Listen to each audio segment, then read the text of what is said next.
Hello, everyone. Welcome back. This is Zen. A really special announcement.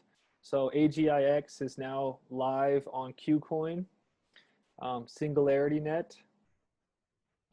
If you've been paying attention, it's up 60% today. It's 23 cents at the moment. It's hit a high of 29 cents. And in my opinion, this is a unicorn project. The unicorn project working with artificial intelligence, the platform for the decentralized AI economy. So,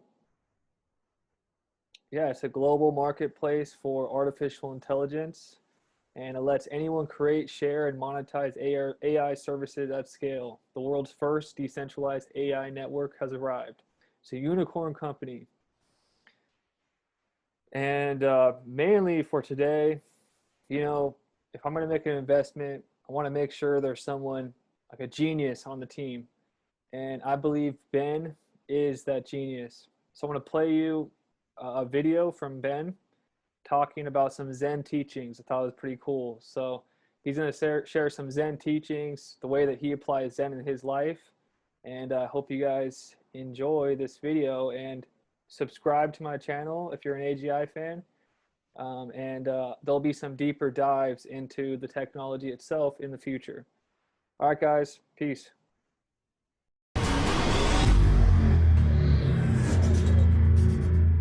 I'm going to talk to you a bit today about this book, The Zen Teachings of Huang, which was not the first book I ever read on Zen, but it was really the first book that drove home to me what Zen is all about in a really visceral way. I mean, I first got interested in Buddhism when I was maybe 7 or 8 years old from reading Will Durant's Story of Civilization, this big, multi-volume history book my parents had. It had the history of Buddhism, which was intriguing to me and caused me to dig further into some of the textbooks my mom was bringing home because she was doing graduate work in Chinese history at the time. She was more focused on 20th century history. What was intriguing to me, though, was just the whole way of thinking that, inner peace and harmony and sort of going with the flow of the broader universe somehow was more profoundly important than achieving and building things or even than getting intellectual understanding, because my orientation as a really geeky little kid was more focused on understanding the world and science and math and thinking, whereas according to Buddhism and the Zen perspective, thinking is sort of a digression from fundamental well-being. I got a little more into this direction in middle school when I started reading the Russian mystic Uspensky, and I spent a bunch of 6th and 7th grade like trying to be maximally aware of myself and maximally awake at all times rather than sort of drifting into habitual patterns of thinking when you were kind of oblivious and not acutely aware of what's going on, just being an automaton. I didn't want to be an automaton. That certainly got me through a lot of boring classes in middle school, just being mindful and intensely aware of everything. I remember, I think it was 8th grade, I was often sent to after school detention by the teachers and the vice principal, usually for either being late to school or for reading in class. I mean, it was kind of classic. I'd be sitting in pre-algebra class or something, reading a calculus book, and then I'd get sent to detention for not paying attention to the teacher, right? So, but when I was in detention, I was supposed to be sitting there in the chair, just looking straight ahead and not reading, writing, not doing anything, just waiting the 45 minutes till I was let out. So I would sit in lotus position and just, empty my mind and try to sink into cosmic awareness, which drove the teachers monitoring the detention nuts because they wanted me to be unhappy. I was just like, cool, it's a free meditation class after school every day under the name of detention. Thanks. That Uspensky was interesting to me, and that it sort of guided me to a certain type of meditation. But his theories were really complex and crazy, and I didn't want to accept all of them. There was a lot of interesting stuff there. I read Gödel, Escher, Bach a little later than that. I think I was about 14 years old, which was Douglas Hofstadter's book on artificial intelligence. And actually that was the first book that pointed me into the academic AI literature. I mean, before that, I'd known AI from science fiction and from futurist books like Gerald Feinberg's Prometheus Project, but I hadn't really had an opening to go into what were current researchers writing about AI. This was a 1979-80, and reading Gödel, Escher, Bach told me like what books to look at in the Rutgers University library, which I had access to through my dad. But along the way, Hofstadter's book contains some discussion of Zen koans, like, well, what is the sound of one hand clapping, right? And that intrigued me in the way Hofstadter was tying that in with mathematical logic and systems theory and all sorts of other things. He was talking about, a strange loop, like in this sentence is false, or the Goertzel sentence, say this statement is unprovable in this formal system, or, this self model, which tries to model Ben Goertzel, this self model is not an accurate model of itself, right? So you have these strange loops, these recursive constructs, and he was viewing a paradox like, what is the sound of one hand clapping, or empty your mind of all thinking so that you can really understand that there is no understanding, right? He was using these sorts of paradoxes as a way to connect Eastern thinking with mathematical logic, with AI, with complex systems theory. To be honest, I wasn't able to untangle all the threads that Hofstadter was tying together, but it intrigued me and sort of primed me for finding this book a few years later, which has a lot of stuff that's perplexing from the point of view of the standard Western scientific and logical mind. So let me just read a couple brief passages here. Question: what guidance does your reverence offer to those of us who find all this very difficult to understand? Answer: I have no thing to offer. I have never had anything to offer others. It's because you allow certain people to lead you astray that you're forever seeking intuition and searching for understanding. Isn't this a case of disciples and teachers all falling into the same insoluble muddle?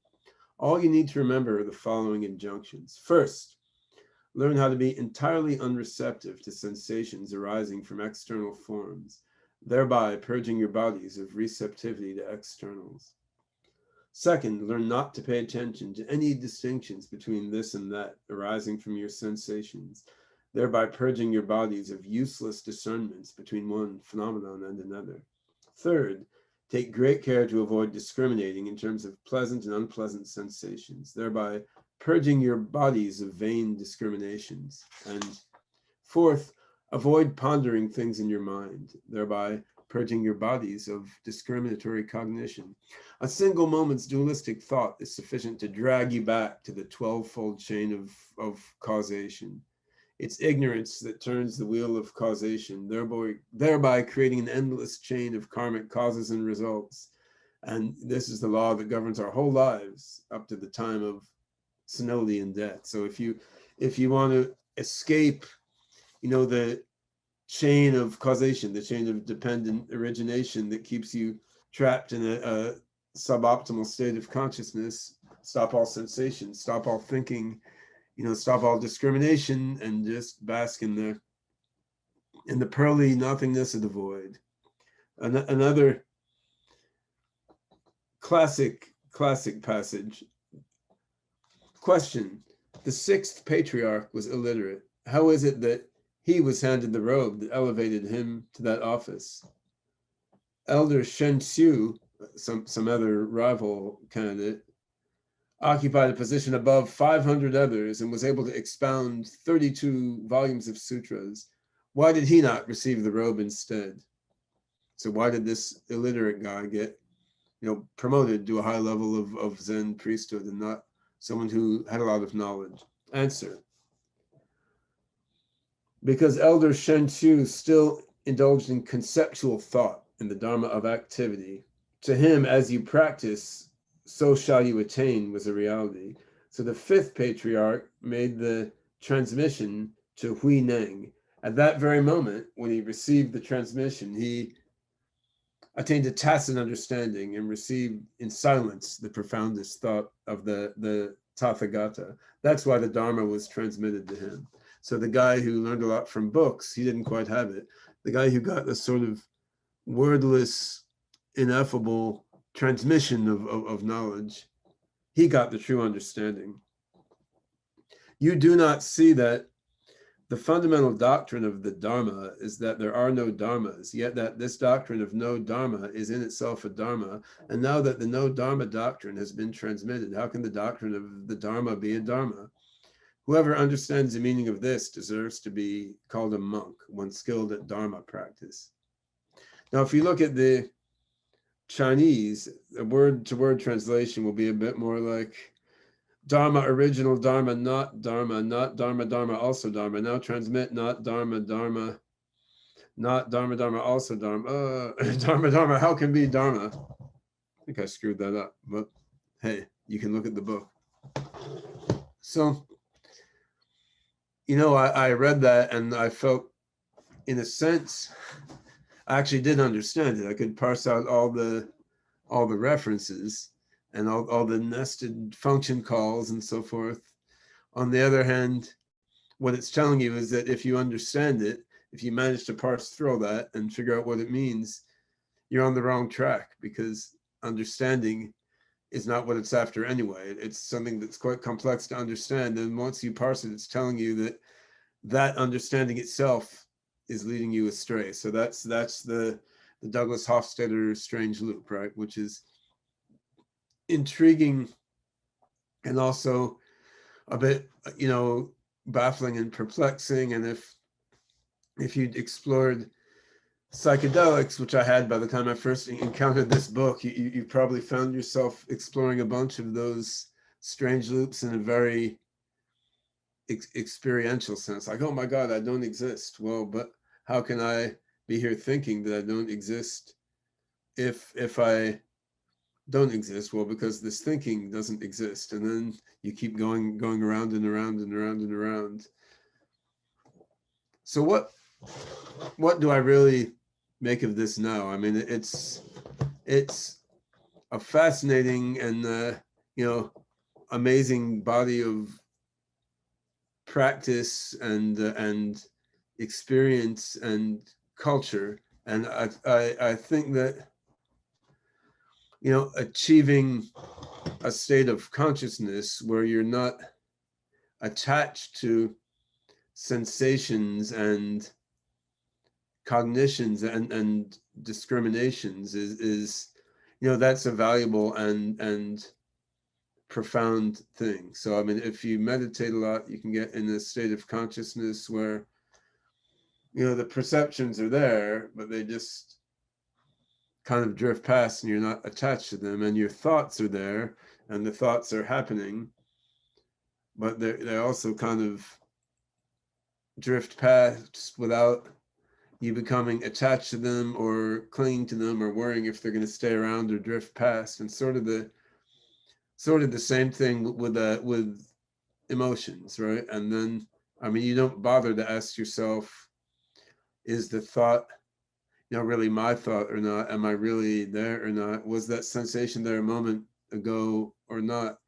I mean, you don't bother to question those distinctions. The stuff is just kind of there or not there or whatever. And when you get into this state of consciousness, there's generally the sense of extraordinary well-being and a sort of oneness with the background field of consciousness or existence that all these thoughts, perceptions, selves, and whatnot are nebulously drifting around in. Now that's a fascinating state of consciousness to get into, and some people are in that state of consciousness in a very intense way all the time, and some of these people who are in this state of consciousness in a very intense way all the time, they still manage to do really interesting things in the world while they're non-attached and blissed out. So I'm certainly not I'm not a super enlightened Zen master like Huang. I'm not certain that I aspire to be. I think I've had a few consciousness transitions in my life that have brought me closer to that state than I was when I was considerably younger. Really, in my consciousness now, there's a lot less attachment to things, being perceptions, thoughts, emotions, or whatnot, and more of an identification with the sort of background of consciousness and well-being in which thoughts, perceptions, and so forth are playing around. One thing that's become clearer to me is there's a really wide variety of states of consciousness that are beyond the sort of highly attached and habituated state of consciousness most people are in most of the time. And I'll discuss this in another video sometime soon. My friend Jeffrey Martin published a very cool book called The Finders, which partly summarizes some interviews he did over many years, studying a lot of different people in various non-ordinary states of consciousness characterized by a feeling of extraordinary well-being. And what Jeffrey found is there's a lot of diversity in these states of consciousness, and the extraordinary states of consciousness that a Zen genius like Wang Po is directing you toward. These are valid, they're amazing, they're fascinating, and they're not the only sort of extraordinary state of consciousness out there. So I mean, I definitely recommend this book. I wish I could read it in the original Chinese, but even in the English translation, it's fascinating, and it's sort of a guidebook to certain experiential practices that are quite remote from our everyday lives today. And it's important to see what exciting, outlandish, joyous, paradoxical states of consciousness the human brain, body, culture are capable of. Once you open your mind to the diversity of possible consciousness states, I mean, then in a way that makes things clear, in a way that it makes them more confusing, right? It makes clear that the way we experience ourselves and our worlds in everyday life is a teeny tiny corner, even of the set of possible consciousness states that the legacy human brain and body are capable of, let alone what we might do once we expand the brain and body or mind upload or whatever. And that's a important clarity to have. The confusion is, there's so many, just like there's so many religions out there.